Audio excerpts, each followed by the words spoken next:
Good evening, I'm 14 First Alert meteorologist Arden Gregory here with your First Alert weather show at 9 p.m. We've really had a huge change in our weather this past week, and we've got another shift ahead of us in the next couple of days. So we had a very hot stretch of weather through the middle part of August, right? From the 6th through the 19th. Every single day we hit the 90s. In fact, this past Tuesday was the hottest day of the year with a high of 98. Then a cold front moved through Tuesday night. You may remember it brought us a few scattered showers and thunderstorms. Not everyone got the rain, but some of you did. Then behind that cold front, we broke the heat and temperatures were in the lower 80s then Wednesday, Thursday, Friday. Today we warmed up just a bit. Our temperatures climbed into the mid 80s because we had a little more sunshine today. You may remember Wednesday, Thursday, Friday, we had these kind of stubborn clouds over the region that kept things a little cooler, but today we had a lot of sunshine up until this evening. Then things started to cloud up as a cold front moved into the tri-state, and it is mostly cloudy out there right now. Hard to tell because it is dark out. This is a live look at the Evansville riverfront, but it is cloudy out there along that cold front. Behind that, though, our temperatures are going to drop again. So keep in mind, we've already seen one drop in our temperatures. We've gone from the 90s to the 80s. So you can probably guess where we're headed. Behind this cold front, we go from the 80s to the 70s as cool, dry air takes over across the tri-state.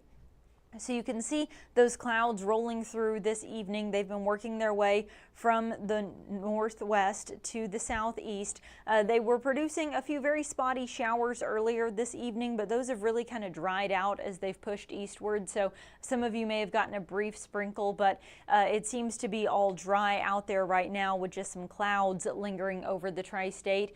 As we go through the rest of the night, that cold front will continue to push through the tri-state. Again, I can't rule out a stray sprinkle, but we'll probably stay dry, and the clouds and any chance of rain we do happen to see overnight will then push off to the southeast early Sunday morning as that cold front moves out of the tri-state. We then have a lot of sunshine in the forecast through the entire day on Sunday, and notice these little wind arrows here.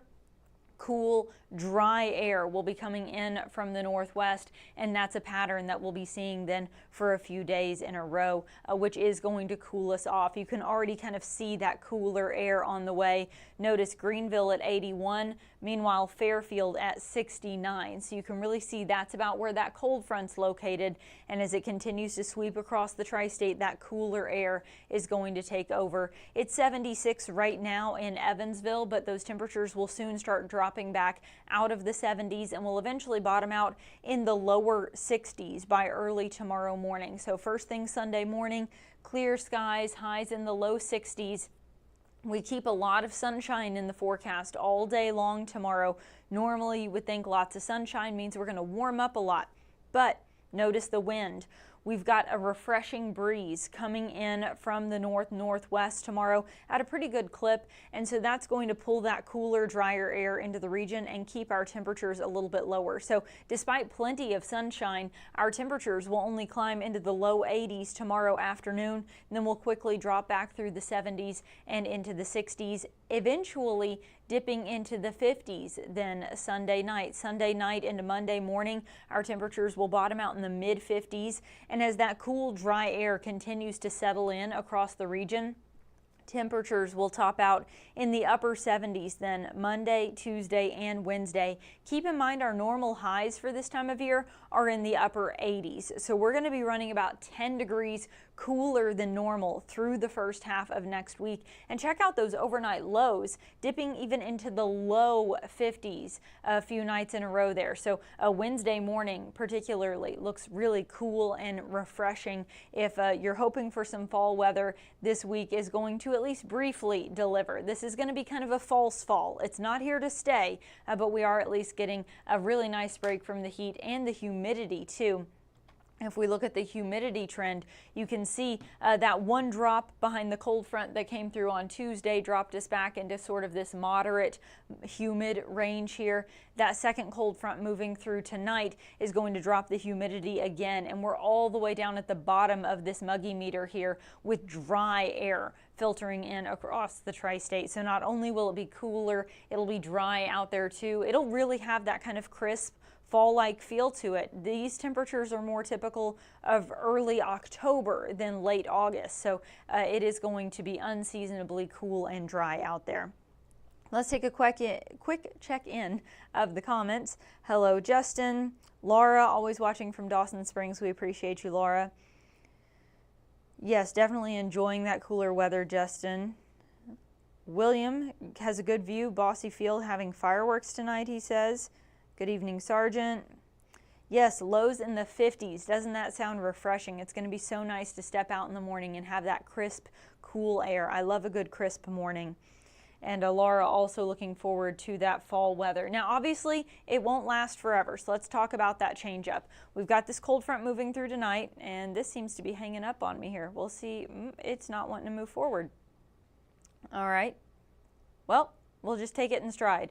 What you would be seeing if this data behind it was updating is a high pressure system has winds that rotate clockwise around it. Okay, so as long as this high is off to our west, we've got cool air coming in from the north because we're on the right side of the clock, right? Well, then on Wednesday, this high pressure system shifts and will then be on the left side of the clock. So as that high pressure system shifts, as we get into Thursday, our wind direction begins to change and slightly warmer and more humid air starts to flow in from the south. It's not going to be a dramatic change, but we are going to see that slightly warmer and slightly more humid air filtering back into the tri-state, kind of leveling back off closer to normal. So this is not normal for late August, right? 70s and 50s, that's not normal.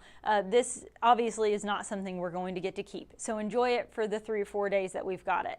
As we get to the end of the week, our temperatures start to warm back up, but we're still talking about below average. Remember, normal for this time of year would be mid to upper 80s. Instead, we're talking low to mid 80s. So still within the range of what would be considered normal, but running just a couple degrees short of the actual average as we head into what would be Labor Day weekend, and that next Monday after that, that's not on the 7-day forecast yet. That next Monday would be Labor Day. So that Friday, Saturday there, that's the beginning of Labor Day weekend. If we looked beyond this, the extended outlook from Sunday, August 31st, so again, that's the Sunday before Labor Day. Labor Day falls on the 1st this year. The extended outlook for August 31st through September 6th, so again, that's the week of Labor Day, still shows a trend towards slightly below average temperatures. So it's not going to be this real crisp fall weather that we've got in store this week, but still our temperatures only maybe climb into the low 80s. They don't make it all the way back into those upper 80s that we're expecting, at least not for the first few days of next week.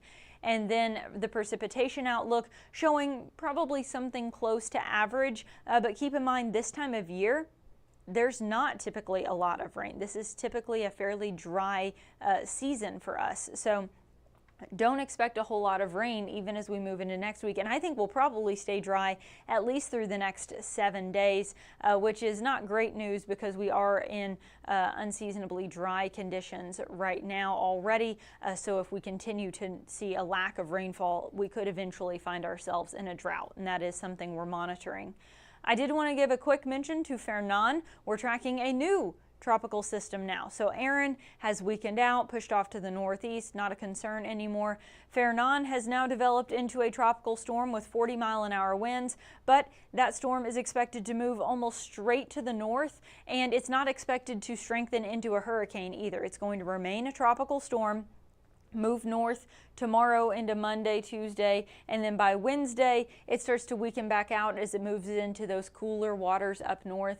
It could maybe bring some issues to parts of eastern Canada there, but really it's going to stay farther off the coast, assuming it keeps its current track. It's going to stay farther off the coast than Erin did, so not really expecting much of an impact to the U.S. from that storm system, but anything that kind of churns up the waters can be bad news for riptides and things like that along the east coast, and they're already dealing with some of that from Erin that just recently moved through. So just wanted to give you an update. We do have another named storm. Fernan is now on the board, but it's expected to move almost straight to the north and weaken back out. So not really expecting any impacts to the U.S. from that, and certainly no local impacts. We've got just a few passing clouds.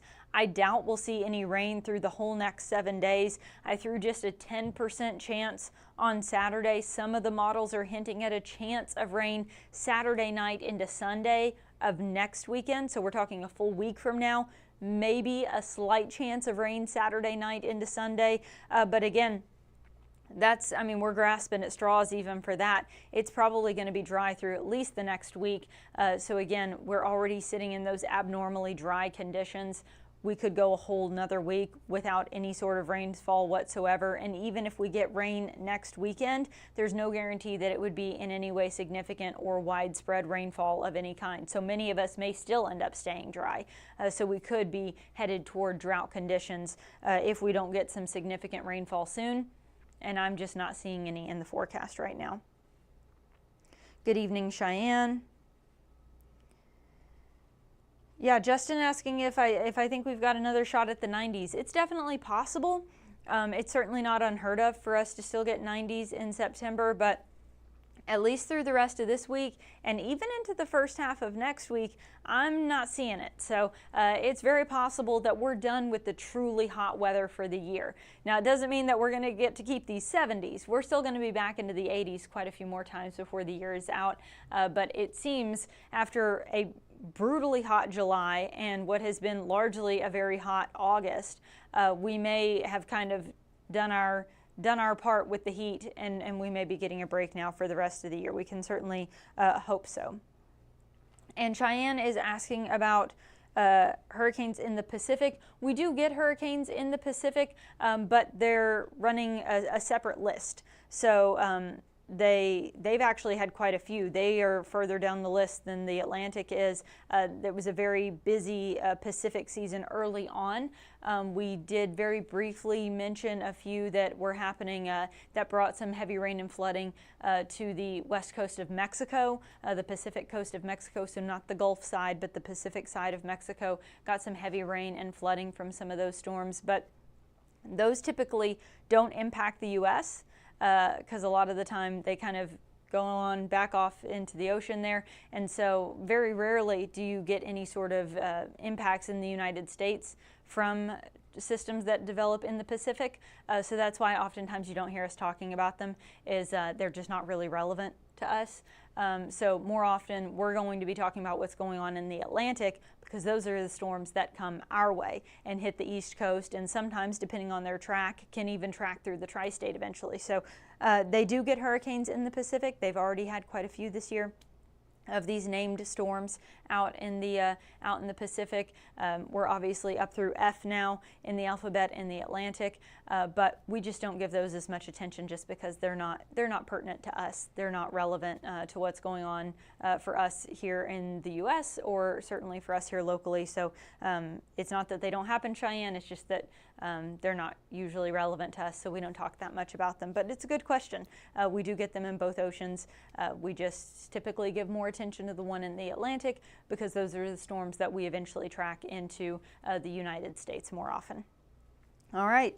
That's the only question that I'm seeing, so I'm going to go ahead and wrap this up. Everybody enjoy this beautiful weather this week. Be grateful we all get to give our air conditioners a break, right? It's been a brutally hot summer. I know everybody's energy bills are high, and those air conditioners have been running a lot the past couple of weeks. So enjoy the fact that you're going to be able to turn off the AC and open the windows. Lows in the 50s, highs in the 70s. Sounds like open window weather to me. So definitely enjoy it while we've got it. All right, everybody have a great rest of your Saturday night, and I hope you'll join us for 14 News at 10. Have a good one, y'all.